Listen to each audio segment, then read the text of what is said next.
Everyone, welcome to this channel. आज हम बनाने जा रहे हैं यहाँ पे आलू मटर की सब्जी। उसके लिए मैंने मटर लिए हैं आधा किलो के करीब। मटर की क्वांटिटी बता रही हूँ आपको पील करने के बाद। साथ में ही 4 बड़े आलू लिए हैं, इसे भी लंबा लंबा कट कर लिया है। और इसी के साथ तड़के के लिए हम लोगों ने लिया है प्याज। 2 प्याज जो है छील के चॉप करके रख लिया बारीक बारीक। इसी के साथ 3 टमाटर और एक छोटा पीस अदरक का, वो भी अच्छे से चॉप कर लिया है। प्लस हम लोग ले रहे हैं यहाँ पे 7 to 8 क्लॉव्स, गार्लिक क्लॉव्स लिए हैं। चाहे तो आप क्रश कर लीजिए, जैसे आपको सही लगे। मैंने यहाँ पे अच्छे से जो है इसको क्रश कर लिया है। चलिए, तड़का लगाने के लिए कढ़ाई में हम लोग ऑयल को अच्छे से हीटअप करेंगे। जैसे ही हीटअप हो जाएगा, साथ में ही 1 टेबल स्पून के करीब यहाँ पे हम डाल रहे हैं जीरा। जैसे ही जीरा हल्का सा रोस्ट होगा, इसी के साथ हम लोग यहाँ पे डाल देंगे गार्लिक। और अच्छे से आपको पता ही है कि मैंने अच्छे तरीके से इसको क्रश कर लिया है। हल्का गोल्डन ब्राउन होने तक इसे भूनना है। और उसके बाद हम डाल देंगे यहाँ पे अनियन, जिसको ऑलरेडी चॉप कर लिया था हम लोगों ने। अनियंस को हम लोग गोल्डन ब्राउन होने तक भूनेंगे।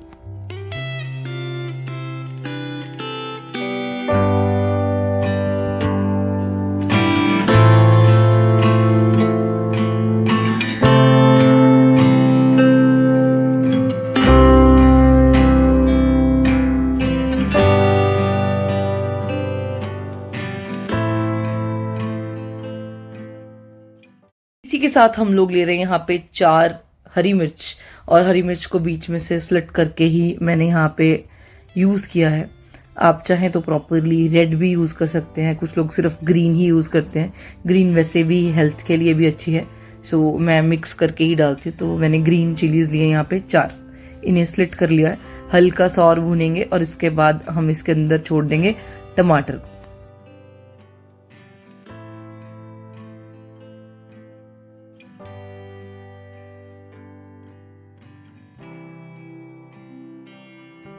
टमाटर और अदरक को ना पहले ही आप अलग से जो है वो चाहे तो ग्राइंड कर लीजिए, नहीं तो चॉप करके रख लेना।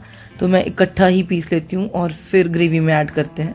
इसी के साथ हम लोग डाल रहे हैं यहाँ पे 1.5 चम्मच के करीब जो है वो सॉल्ट। इसी के साथ हम लोग यहाँ पे डाल रहे हैं 1 चम्मच से कम हल्दी। तो तकरीबन ½ टेबल स्पून भर के मैंने यहाँ पे हल्दी पाउडर का इस्तेमाल किया है। आप सॉल्ट को ऊपर नीचे कर सकते हो अपने टेस्ट के अकॉर्डिंग। साथ में हम लोग ले रहे हैं यहाँ पे ½ टेबल स्पून के करीब लाल मिर्च। ये बहुत ज़्यादा तीखी नहीं है, तो ध्यान रखिएगा कि तीखी वाली बहुत ज़्यादा तीखी हो तो कम लेना। आधा चम्मच ही मैंने यहाँ पे देगी मिर्च ली है। एज यू नो, देगी मिर्च कलर के लिए होती है, क्योंकि इसमें मिर्च का पोर्शन कम होता है। 1/4 टेबल स्पून के करीब मैंने यहाँ पे चाट मसाला ऐड किया है। और ½ टेबल स्पून हम लोग धनिया पाउडर जो है वो यूज़ कर रहे हैं। अगर आपके पास जीरा पाउडर भी है तो वो भी यूज़ कर सकते हैं, अच्छा फ्लेवर और टेस्ट आता है इसके साथ। इसको अच्छे से मिक्स कर लेंगे और जब तक ये मसाला ऑयल नहीं छोड़ देता तब तक हमें इसे लो मीडियम फ्लेम पे ही भूनना है। मसाले को 1 मिनट भूनने के बाद हम लोग डाल रहे हैं यहाँ पे थोड़ा सा पानी, बहुत थोड़ा सा, इसलिए ताकि जो मसाला है, टमाटर है, वो अच्छे से पक जाए। क्योंकि मैंने यहाँ पे टमाटो की प्योरे नहीं ली है, दैट्स वाई इसको गलने में थोड़ा सा और टाइम लगेगा। तो हार्डली 2-3 मिनट्स के लिए मसाले को बिल्कुल लो फ्लेम पे हम लोग पकाएंगे जब तक ये ऑयल रिलीज कर रहा है।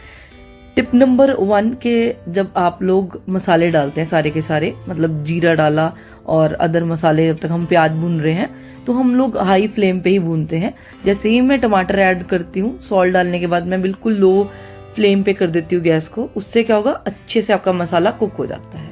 चलिए, अभी बारी है यहाँ पे आलू डालने की, क्योंकि मसाले ने ऑयल जो है वो रिलीज कर दिया था। तो आलू को भी हम लोग 2 मिनट तक जो है वो भूनेंगे और उसके बाद हम लोग डाल देंगे यहाँ पे मटर।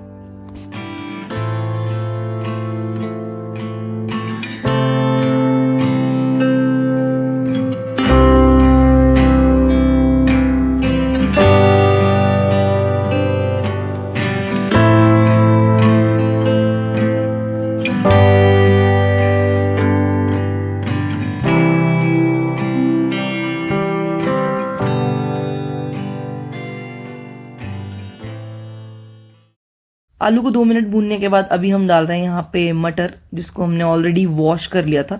तो तकरीबन 1 लार्ज बाउल जो है वो मैंने यूज़ किया है मटर का। तकरीबन ½ किलो के करीब होंगे वो छिले हुए मटर। इसको भी हम लोग भून लेंगे आलू के साथ ही तकरीबन और 5 मिनट के लिए। बिल्कुल लो मीडियम फ्लेम पे ही भूनना है। इससे क्या होगा, आपका टेस्ट एनहांस हो जाता है भूनने से, क्योंकि अगर आप डायरेक्ट पानी डाल दोगे ना वो टेस्ट नहीं आएगा। दैट्स वाई भूनना बहुत ज़रूरी है पानी ऐड करने से पहले, कि आपकी जो भी ड्राई वेजिटेबल्स हैं उसको आप पहले भून लें, फिर उसके बाद आप इसमें पानी ऐड करिएगा ग्रेवी बनाने के लिए।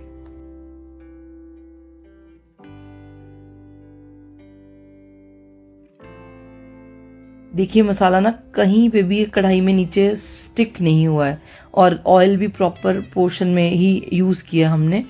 और इससे क्या होगा कि जब आप लो फ्लेम पे पकाते हैं तो अच्छे तरीके से सब्ज़ी भी कुक हो जाती है, और आपका जो है वो कढ़ाई के साथ कई बार लग जाता है ना, वो आपको खुरचना पड़ता है। तो इट्स बेटर कि जैसे मैं आपको बता रही हूँ, बिल्कुल भी आपका मसाला स्टिक नहीं करेगा कढ़ाई के साथ, ये अपने आप ऑयल जो है वो रिलीज़ करना स्टार्ट कर देता है। अगर आप सही तरीके से और सही टाइमिंग पे इसको भूनेंगे और चीज़ें ऐड करेंगे, बिल्कुल भी स्टिक नहीं होगा आपके कढ़ाई के साथ या जिसमें भी आप लोग अपने मसाले को या फिर सब्जियों को भूनते हैं।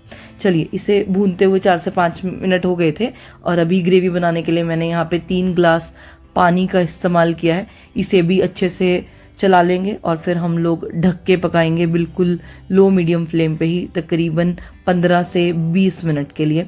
बिल्कुल लो मीडियम फ्लेम पे ही रखना है, हाई फ्लेम पे नहीं रखना। साथ में ही जैसे आप इसको एक बार मिक्स कर लें अच्छे से, उसके बाद हम इसे ढक देंगे 15 से 20 मिनट के लिए। कुछ तो हमारी जो सब्जियां हैं आलू और मटर वो पहले ही फ्राई हो चुके हैं, तो तकरीबन मैंने 20-30% इसको ऑलरेडी कुक कर लिया था जब हम लोग इसे फ्राई कर रहे थे मसाले के साथ। अब ढकने से क्या होगा कि और जल्दी जो है वो आपकी सब्ज़ी बनती है और टेस्ट भी अच्छा आता है। तो जैसे ये बॉयल हो जाए, देखिए जो आलू है ना, इस ग्रेवी को हल्का सा थिक करने के लिए मैं 15 मिनट के बाद ये जो आलू होते हैं ना, इसमें से 1 या 2 आलू निकालने के बाद इसको अच्छे से मैश कर लीजिए प्लेट में। नहीं तो मैं तो कढ़ाई में भी कर देती हूँ, बस आपको दिखाने के लिए अलग से करके दिखा रही हूँ कि इसको ब्रेक कर दीजिए। इससे क्या होगा कि आपकी जो ग्रेवी है ना और थिक और अच्छी लगती है। तो तकरीबन और हम लोग 5 से 7 मिनट के लिए इसको लो फ्लेम पे पकाएंगे, और उसके बाद हम लोग इसके अंदर ऐड करेंगे चॉप किया हुआ हरा धनिया। ऐसे तो ये सब्जी कढ़ाई की बजाय आप कुकर में भी बना सकते हैं, जल्दी बन जाएगी, क्योंकि उसमें क्या करना आपको प्रोसीजर सेम ही रहेगा। बस एक विसल लगवानी है और फिर 10 मिनट का रेस्ट देने के बाद आपको जो है वो ओपन कर लेना कुकर, और उसको जो है 5 से 7 मिनट के लिए उसको और बॉयल करना पड़ेगा, हमें गड़के लगवाने पड़ेंगे, और आपकी सब्जी बन के बिल्कुल एकदम रेडी हो जाएगी। देखिए यहाँ पे ग्रेवी जो है वो हमारी थिक हो गई है। तो फ्लेम को मैं यहाँ पे कर रही हूँ ऑफ, क्योंकि मैं हरा धनिया डालने के बाद भी 2 मिनट तक इसे और पकाया है। बस 2 मिनट के बाद हम लोग फ्लेम को ऑफ कर देंगे और सर्व करेंगे। ध्यान रखिएगा कि जब आप आलू वगैरह कट करें तो बहुत ज़्यादा मोटे मत कट करिएगा, क्योंकि फिर कुक होने में टाइम लगेगा। दैट्स वाई मैंने यहाँ पे फ्रेंच फ्राइज से हल्का, मतलब हल्का क्या, 2 टाइम्स मोटा जो है यहाँ पे आलू रखा है, क्योंकि एकदम ब्रेक भी नहीं होना चाहिए सब्जी में। तो बिल्कुल परफेक्ट रेशोज के साथ और सही तरीके से बनाएंगे तो बिल्कुल एकदम सही बनेगी आपकी भी सब्जी। आप भी ट्राई करना ये आलू मटर की रेसिपी, और मुझे बताना कैसी लगी आलू मटर की सब्जी आपको। Till then, love you all, bye bye, take care guys.